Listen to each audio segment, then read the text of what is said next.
Hello, I'm Tundra and welcome to the video. The third Avatar movie, Fire and Ash, came out fairly recently, and with it, the fandom has completely been revived.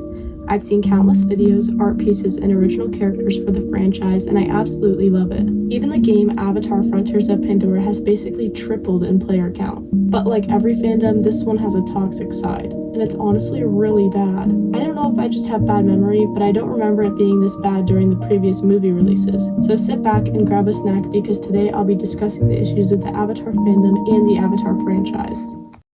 One of the biggest issues with the Avatar fandom that plays into a lot of smaller specific issues are the really defensive gatekeepy fans, and there's a lot of them. The ones that are basically unable to admit that this franchise has issues and act like they know everything about it and are therefore entitled to insult and belittle everyone else's art. I don't want to offend anyone, so if you feel you fall into this category, please consider changing your behavior. It really ruins any good fandom. I've seen videos where people literally steal other art without crediting the artist and pick apart how Na'vi they look. It's really rude. I don't think that should be encouraged under any circumstances, unless maybe the artist is consenting. I'm usually against unsolicited criticism, however when it does come to Na'vi OCs, I think there are scenarios where helpful advice could help an artist. A lot of artists, myself included, didn't draw Na'vi before the movie, and I found it really hard in the beginning, but I got used to it.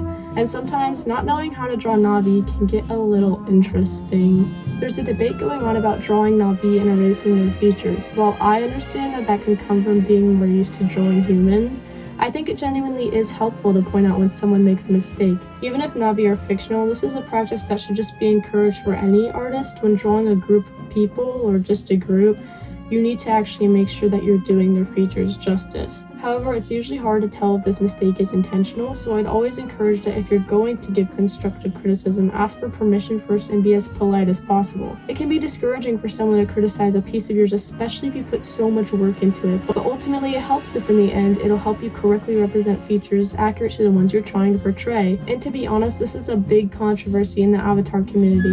While sometimes it sort of works because if you're trying to make an OC who's an avatar, it can make sense. But when you're trying to draw a character belonging to a certain group, it makes sense to actually draw features that group has, or at least try. And there are some artists who really have taken the heat for this controversy. Albino Na'vi OCs. There are so many albino Na'vi OCs. Why are there so many albino Na'vi OCs? I don't think that they're a terrible thing, especially when the albino OC has genuine Na'vi features. I think it is an interesting concept that can be done well, but I understand how sometimes in certain OCs it can sit uncomfortably on the line of whitewashing. But my main question is why they're so popular. I've seen so many on TikTok, and while I think they're interesting and cool, I'm just surprised that they're so popular.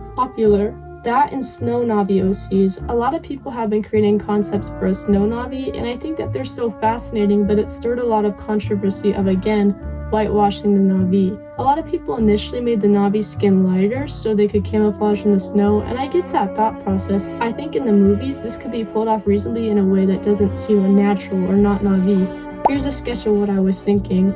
But then also I think exploring a darker option could be interesting. That way they could camouflage in the ocean where I would envision them hunting in. And then maybe they could sort of resemble orcas or leopard seals.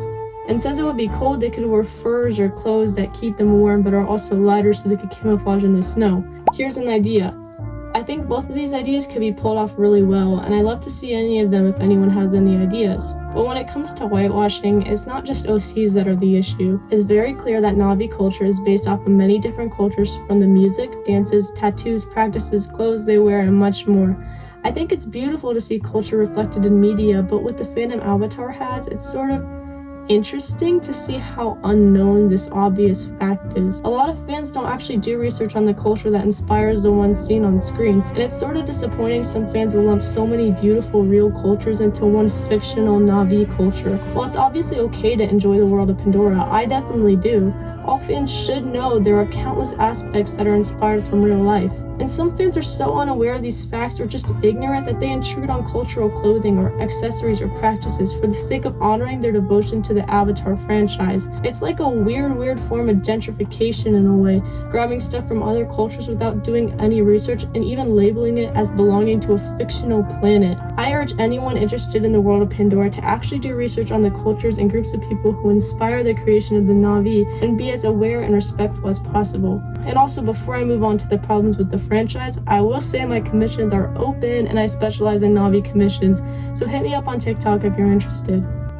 So now, moving on to issues with the franchise. As I said, a lot of Avatar fans are unable to criticize any aspects of the movie or let others do so, but there are some issues that could be talked about. That doesn't mean that someone doesn't like the franchise. I really enjoy the world and idea of Pandora, but that doesn't mean I don't have things to say about it. And those who criticize Avatar often make the same critique about the white savior trope. This is an undeniable part of Avatar franchise for sure, and I think it does matter to talk about. So in the first movie, Jake is paralyzed and given the opportunity to walk again through an alien body if he works for the RDA, which wants to destroy Pandora. While I think this makes a really cool concept for a villain, I do understand them going in the hero direction. And it is true that Jake, an alien who is also a white man, did get chosen by Awa and become Taruk Makto, and just did like all of these things. And honestly, I think it would have been fine to keep all of these advantages he's been given in Pandora. However, it would have been more interesting to see them actually address like the white savior trope in the Avatar movie. I like Jake as a character. I don't think he needs to change,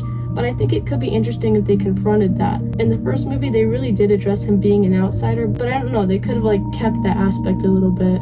It's really with the Grace and Spider things that get a little like, Grace in the first movie dies and then gets accepted by Awa, and Kiri, her clone, gets to live on and is chosen by Awa, or like known as Awa's daughter. While Kiri's not a human because she's never lived as one, I don't think it needs to change. I don't know, on top of all of these like super important roles not being filled out by actual Na'vi, it's just like another layer. But Spider really is the worst example, y'all. I know everyone hates him, but it's just impossible not to. First of all, his dialogue is corny in my opinion. He really does piss me off. But it's also just the circumstances he's in. He was in the third movie an obnoxious amount. Growing up Kuru, the end scene where he got to see everyone in the afterlife and be accepted over Neytiri or Loak or Tonawari or even Jake. Bruh, he barely knew those people besides Neteyam. Why would he even be there? And why were Jake and Korich fighting over him? Maybe I just don't remember the second movie as much, but I do not remember Jake having that strong of a connection to Spider. He was just low-key there. He treats Spider better than he treats Loak, and I think Jake and Loak have a really interesting dynamic that doesn't need to change, but with how much Jake quote-unquote cares about Spider and everyone has to fight over Spider, it ruins Jake and Loak's dynamic because it makes Jake seem like he doesn't care about him. That scene where Spider called Jake dad and was like, I know I have to die now, but you at least love me, right? Or whatever, like whatever he said, it felt so out of place. Guys, maybe I'm blind, but where the hell did that come from? And as for Spider and Kiri, to be honest, I don't care. I knew that they were gonna get together and they can have each other. I'm just salty about how much time Spider got, especially more than Loak, who was literally narrating the movie. I don't know, just whatever. Get away. Go. The concept of avatars too, like that's so scary. Imagine someone pretending to be one of you so they could get close and they could destroy your planet. That's so scary. Not to glaze, but I think Avatar Frontiers of Pandora really handles these subjects better, especially with Alma. Alma is a character who worked for the RDA and raised a bunch of Na'vi kids in a human school that taught them how to be soldiers. While she was kind to them, she didn't do anything to help the poor conditions they were in or stop the abuse they were facing, and she played a role in kidnapping them from their homes and killing their families. She did this because she thought she was helping them by educating them in her human ways. She just thought their knowledge was superior and didn't give the Na'vi a choice to disagree. She thought that what she was doing was for the children, that she was saving them, even though she completely ruined their lives. It made it clear that that savior trope is patronizing and messed up, and was done very well in my opinion. And for the Avatar aspect, Alma spent most of her years on Pandora as an Avatar. She began to see herself as Na'vi, even though she was definitely not, and she had to be reminded multiple times that she was not one of the people. And after her Avatar form was destroyed, she had to live the rest of her life as a human, inside and not outside. But at the same time, I don't fully hate her because they made her such an interesting character. She genuinely thought what she was doing was right, even though it was messed up. And when she realized it wasn't, she tried her best to fix it and redeem herself, even though she knew that she could never be redeemed, and I don't think she should have been redeemed, but I can still appreciate the character. Anyways, this video isn't about Frontiers of Pandora, but oh my god, I would totally make one because I have so much to say about the characters in that game. It's such a good game. I think it's important to recognize issues in any franchise you enjoy. It can make you a better creator or writer to think of how you would do things differently. And as for the fandom goes, I really hope it gets less toxic. Even if you think you know everything about Avatar, that doesn't give you right to just be rude. Just stay kind and happy and positive, and that'll keep the fandom alive as long as possible. Thank you so much for watching, and remember, my commissions are open, my TikTok is Tundra Art, and also feel free to leave advice in the comments. I'm still getting used to YouTube. Thank you, goodbye.